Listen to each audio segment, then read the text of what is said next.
Kinumpirma ni DND Secretary Gibo Teodoro na magkakaroon ng mga pagbabago sa specifications at dami ng multi-role fighters na kukunin ng Department of National Defense para sa Philippine Air Force. Matatandaan na naihanda na ni dating DND Officer in Charge Carlito Galvez ang pagbili ng 14 na JAS-39 Gripen sa Saab ng Sweden at pagpirma na lang ng kontrata ang kulang dito. Ito ay nangangahulugan na tinututuo niya ang kanyang sinabi noong umupo siya bilang secretary na kanyang ipa-review ang mga ongoing projects dahil nais umano niyang magkakaroon ng tutuong maasahang kakayahan ng ating sandatahang lakas, kaya hindi tuluyang napirmahan ang proyektong ito. Kaya ating makikita na nagiging mas maraming multi-role fighters ang bibilhin ng Air Force ngayon, hindi tulad noon na isang squadron lamang, dahil ayon nga sa kanya, ano ang silbi ng isang squadron na fighter sa malawak nating archipelago? Ngayong babaguhin ng Air Force ang dami ng mga fighters na kukunin, maaari itong magpahiwatig ng pagkasira ng pagkakataon ng Saab Sweden, na mabenta ang 14 na brand new unfinished airframe, na iniingatan ng Saab para ibenta sa mga interesadong bansa. Ganun pa man, meron pa ring pagkakataon na mapunta sa Pilipinas ang 14 na airframe na ito, kung pipiliin ng Air Force na bumili ng magkahalong brand new at second-hand na mga fighters, para sa mas mabilis na pag-deliver. Ang Saab Sweden ay nangangakong kaya nilang i-deliver ang 14 na eroplano sa loob lamang ng 2 taon, kung saan ang 6 ay ma-deliver sa loob lamang ng 6 na buwan, isang napakagandang offer ng Saab Sweden. Kung ating babalikan ang mga sinasabi ni Secretary Gibo noon, ay malinaw niyang sinabi na nais niyang ang mga kagamitan na bibilhin ay hindi ang pinakamura.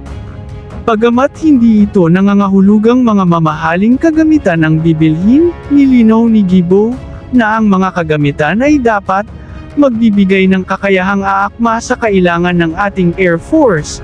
May malinaw na usapan sa sustainability, may transfer of technology at least sa mga spare parts, at higit sa lahat, may technical assistance kahit lagpas na sa warranty period.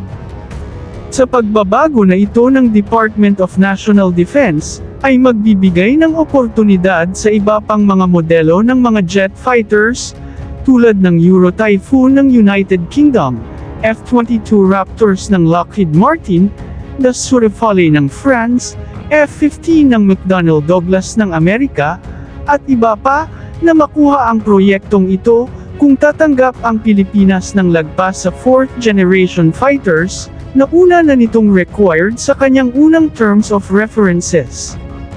Ayon sa impormasyon, hindi bababa sa 3 squadron ang bibilhin ng Pilipinas, upang magkaroon ng tig-iisang squadron sa Luzon, Visayas at Mindanao, na tiyak na magpapataas ng defensive level ng ating bansa. Marami ang nag-alala, na lalong tatagal ang pagkakaroon natin ng dedicated multi-role fighters, dahil sa pagbabagong ito. Ayon sa iba, kung natatagalan ang pagkuha ng isang squadron lamang dahil sa kakulangan ng pondo, ay paano na kaya kung 3 squadron na? Sa ating palagay, hindi ito gagawin ng kasalukuyang namamahala ng Department of National Defense, kung wala itong basbas mula sa Pangulo, at kung walang assurance mula sa mga mambabatas. Ang Kongreso at ang Senado nitong mga nakaraang buwan, na parehong naiinis at nagagalit sa panghahamak ng China sa ating kakayahan, ay parehong nagtutulak ng mas malakas na sandatahang lakas, upang tayo ay kakayahang gumanti sa kung ano ang ginagawa sa atin ngayon. Kaya alam nating papunta talaga ito sa direksyon na gusto ng Department of National Defense, ang pagkakaroon ng credible defense and offense posture. Kaya naman, tayo ay naniniwala, na hindi magiging problema sa ngayon, ang pagbibigay ng pondo para dito, dahil ang Kongreso at Senado na mismo ang may kagustuhang ibigay ito. Sa katunayan, nagpahiwatig sa atin si Senate President Mig Zubiri na magpatawag siya ng executive session sa pagitan ng Senado at Department of National Defense upang pag-usapan ang mga kagamitang kailangan ng sandatahang lakas sa pagtupad ng kanilang tungkulin upang mabigyan na nila ng pondo. Mapapansin din natin na tila nagmamadali na itong ating Senado, isang palatandaan ng malakas na suporta. Samantala, may mga patuloy din na negosasyon para sa mga second-hand na F-16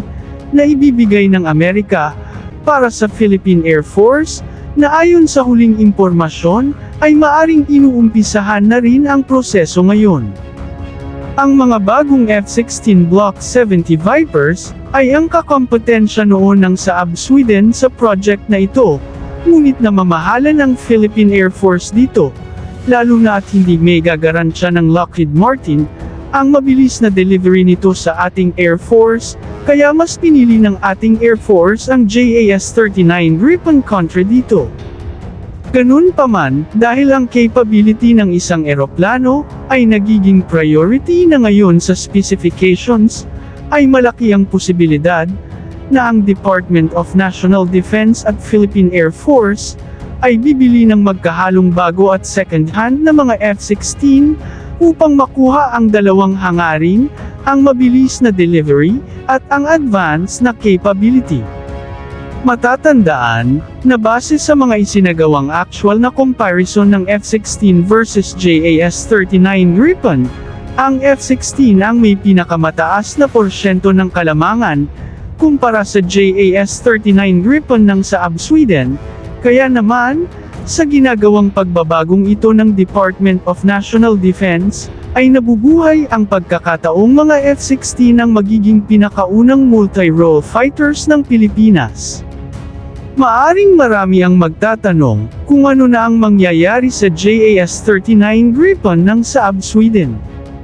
Para sa atin, isa pa rin sila sa nangungunang contender sa project na ito, lalo at kayang-kaya nilang e-deliver ng mabilis ang mga eroplano. Kailangan lamang nilang sundin ang latest specifications ng Department of National Defense, lalo na ang sustainability at transfer of technology,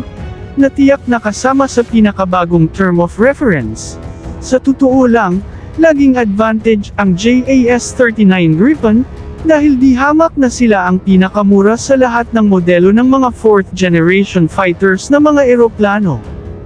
Ayon sa iba, ang isa pang posibilidad ay ang pagbili ng 24 hanggang 36 na FA-50 Block 20 Fighting Eagles mula sa South Korea, habang nakikipagnegosasyon din para sa second-hand na F-16 Falcons mula sa Amerika, ngunit sa ating paniwala ay medyo malabo ito,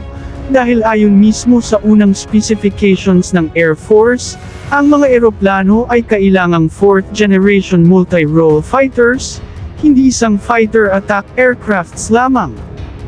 Ang Department of National Defense ngayon ay naghahanap ng mas capable na Air Force, kaya malinaw na isang multi-role fighters ang kanilang kailangan, hindi isang fighter attack aircraft lamang.